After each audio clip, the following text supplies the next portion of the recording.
So, I had to put a couple of captions in here, and I know that the CC stuff will not translate captions. So we're going to cover those in case you're using CC, closed caption, or the translation in Yahoo for the different language, which I do a lot. Um, as we go through here cooking, the first one you're going to get is as I put the butter, see there the butter, or margarine in this case, as I put that into the microwave to soften it. Listen, you'll hear a bzzzt.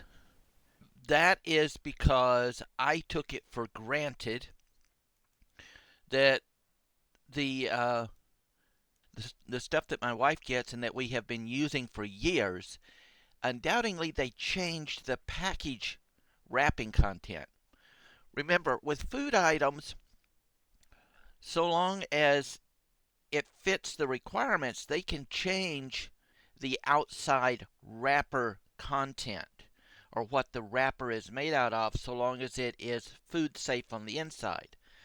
And undoubtedly, what they did was they redid the outside wrapping of this plastic container, and it now contains aluminum, either an aluminum foil or an aluminum paint, because I put that into the microwave as I always do, turned it on to soften the butter, and you'll hear right at this point, you'll hear it'll go bzzzt. That is actually the aluminum that was in the wrapping coloring interacting with the microwave. So I had to take that out and put that into a different container. And that's what here. Listen for the bzzzt. Always check package wrapping because they can change it. And I mean, we've used it for years, but they can't. I mean, and they don't have to tell you that. All they have to do is tell you what the content is. All right. The last one is down here, and you'll see me reading the box and so on. I'm not used to really using a lot of box stuff. I rarely ever do it. And especially then if I'm mixing different components, you'll see me continuously referring back to the packaging, back and forth, as I am reading this stuff right here, because I don't use it that much. And so don't take me as a total ignoramus, but when it comes to prepackaged stuff, I make my own flour, okay? So it's, it's just a lot of prepackaged stuff like cake mixes and so on. I simply, I'm, I have to literally read the contents to do them because I'm not, I mean, I cook my meats. I know what my meats are. You buy prepackaged stuff that's pre-spiced and all of this. I've got to read the packaging because I don't know what they want me to do with this stuff. And so just that's what's going on those areas. So be aware of that. This one, that one right there, that caught me totally off guard because I always, when I'm getting low on one, I'll just fill the other one and use it to soften my butter or whatever. And I put it in there and you, and I'm like, what the? And when I was actually looking at the container later, I could actually tell the paint and stuff was peeling off. They had put it on some kind of a aluminum plastic film and then put the painting over it. And you can do some damage to your microwave, to yourself, all sorts of things. So just be aware they can change that packaging and not have to tell you, because all they need to do is tell you what's inside, so long as that food is in contact with a food-safe material, which in this case it was the plastic interior. But they don't have to tell you, hey, we changed our paints, we changed our packaging, or whatever. All right? Just be aware of that. So let's get on into this and see how this turned out.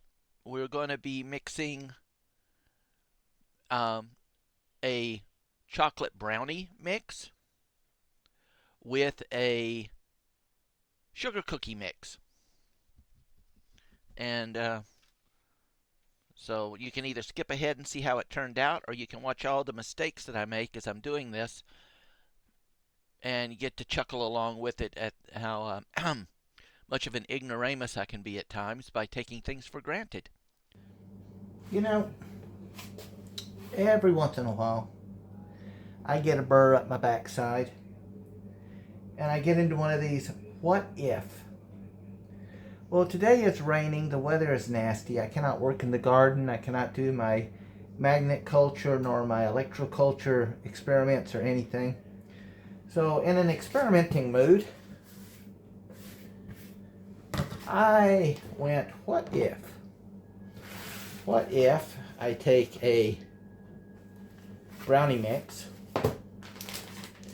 and a sugar cookie mix and I make 2 small cakes out of them by combining the ingredients. And so, now in most cases in cooking and so on, you know, they've ran experiments and this kind of thing, and it's all fine and good. There's nothing wrong with, you know, knowing what's going to happen before you shoot a video. In this case, though, this is total mayhem. No idea how this is going to turn out. So, let's get started. Step 1, we're going to take some. Now, mind you, I'm not paid by these companies or anything. This is just what I had in my pantry when I was looking around and went, what if? This is a Duncan Hines fudge brownie recipe. Instant. So that's a Duncan Hines.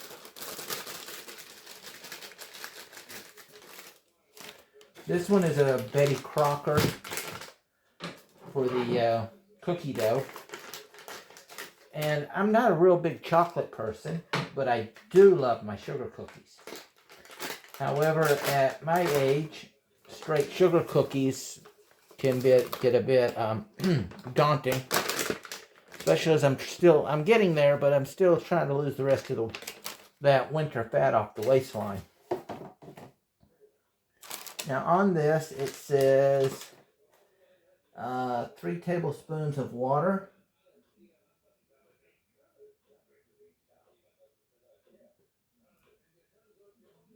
And how many eggs? It's 1 egg. That's 2, so we put 3 eggs in here.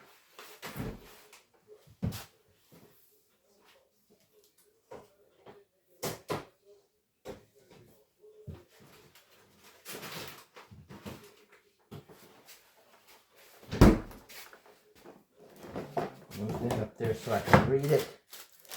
That out of my way for the recycled plastic. So these are medium to large eggs. And I want a more of a cake-like consistency. So I'm going to add 1 extra egg above the required. More of a binding agent. Gives you more of a cake-like consistency.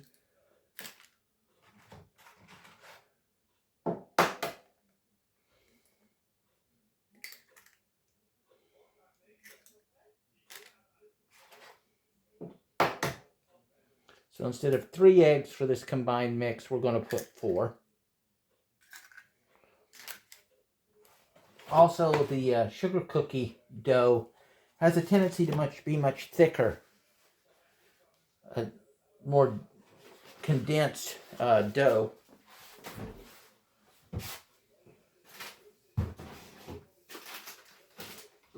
So we will have to compensate for that a little bit. Then this calls for 1/2 cup of softened butter.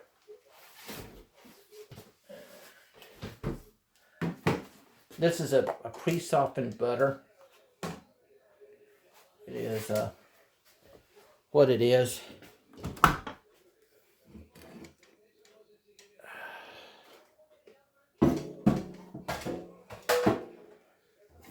Get that out of my way. I'm trying to work around the tripod to get stuff done. What I want to do, I want to take, how much do I need there? 1 stick, so that's 1 stick.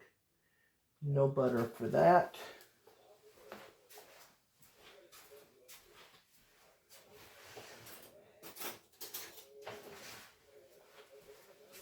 And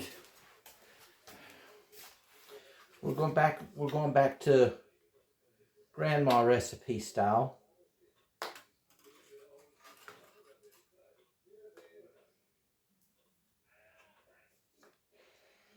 I could pre-measure this and all of that, but I've worked with stick butter enough. I can fairly well look at that and give a, that's about a stick of butter there.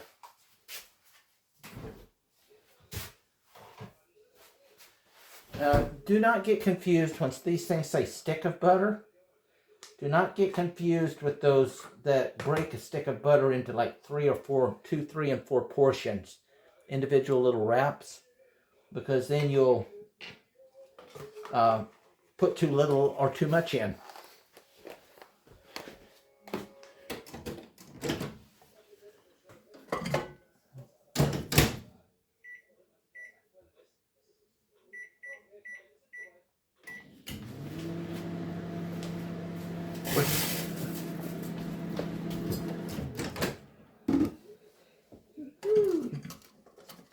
What the hell happened there? I got a spark from that, so there must be metal in this. This all looks plastic, but there must be some kind of metal foil on this. So I'm going to have to change that before I go blowing my microwave up.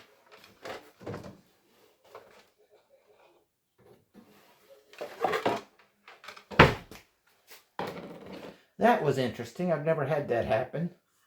But as I look at this, what I thought was paint may be a some kind of an aluminum that has paint over it. Never had that happen before.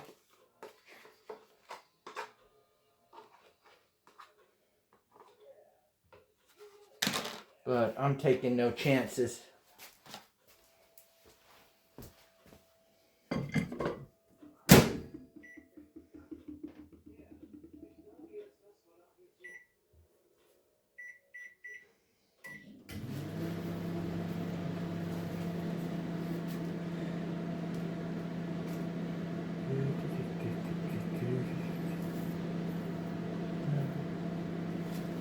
Alright, while that's doing that, we need 3 tablespoons of water.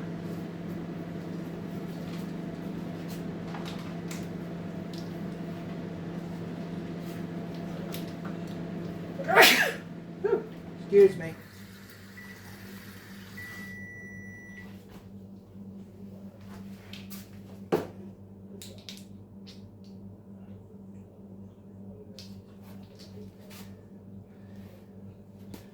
Alright, 1, 2, 3 tablespoons of water.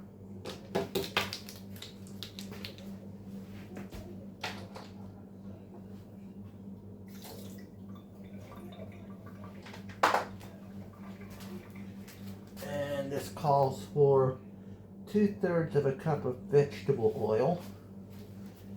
2/3.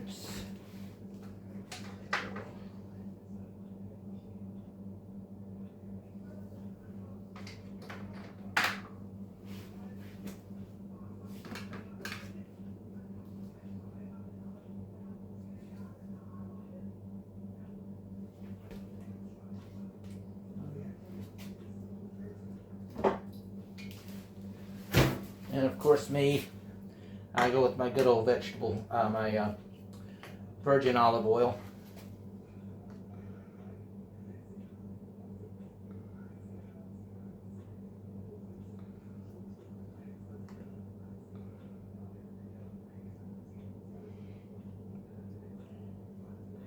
Now, as this is an experiment,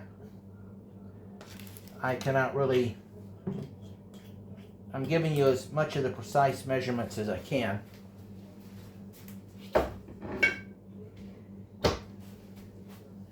And any additional water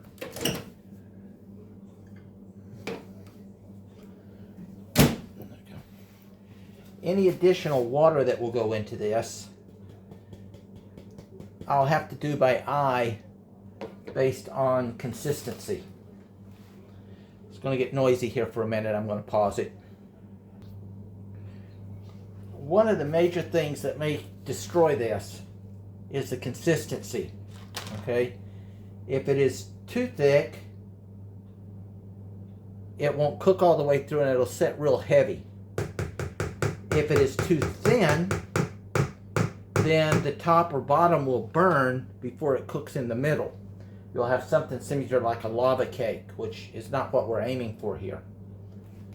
So let me get these wet.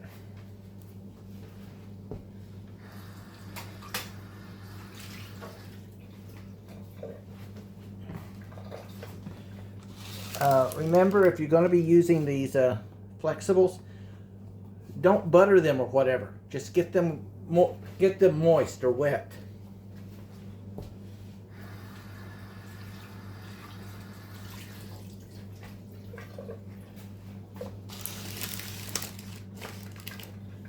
All right, there we go.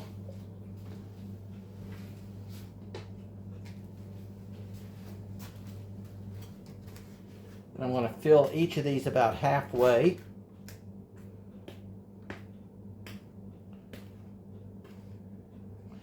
I like the consistency so far. It is a bit on the thick side, which has me a little worried, because I don't want to wind up with a brick. But I'm afraid to put any more liquid in it. I mean, it's just on that verge. Is it too thick, or is it, if I add more, would it make it too thin? So I'd rather go with the brick option than pull it out and just have hot goo running everywhere and deal with something that's burnt.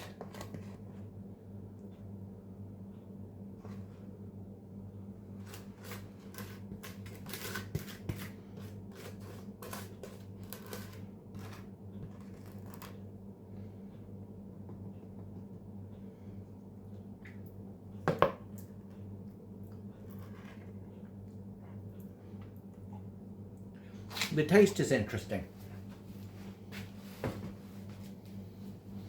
It's a bit grainier than what I would think of, but that's because of the crystalline sugar in the sugar cookie mix. We're going to put these in and let them cook.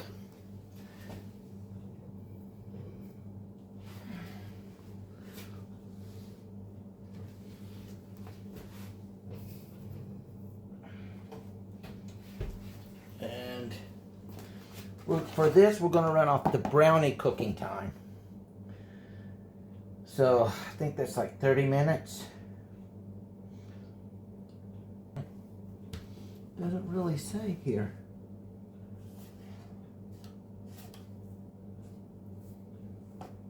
Maybe I'm just old and blind. Prep, mix, bake. At 3 to 5 minutes for glass pan.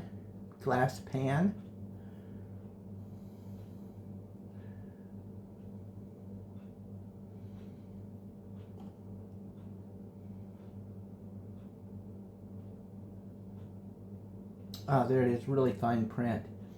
Yeah, 22 to 30 minutes. So we're going to set for 25 minutes, then come back and see how it looks while I clean this stuff up. Okay, so We cooked it for about 30 minutes at 175 degrees Celsius. It was still wet in the middle. So I moved it from the center to the bottom rack on the oven. I kept the temperature at 175, and then I covered the top with a piece of baking paper to keep this from getting too brown. I then swapped the oven from top-bottom with fan cooking to just top cooking. This set for about another 10 to 15 minutes.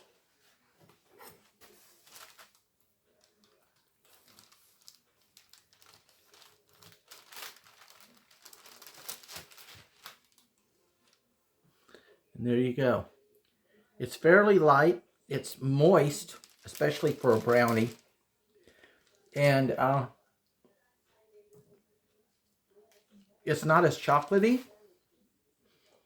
but it's still got a little bit of that sweeter sugar cookie taste to it. So I would say overall, that was a pretty good experiment.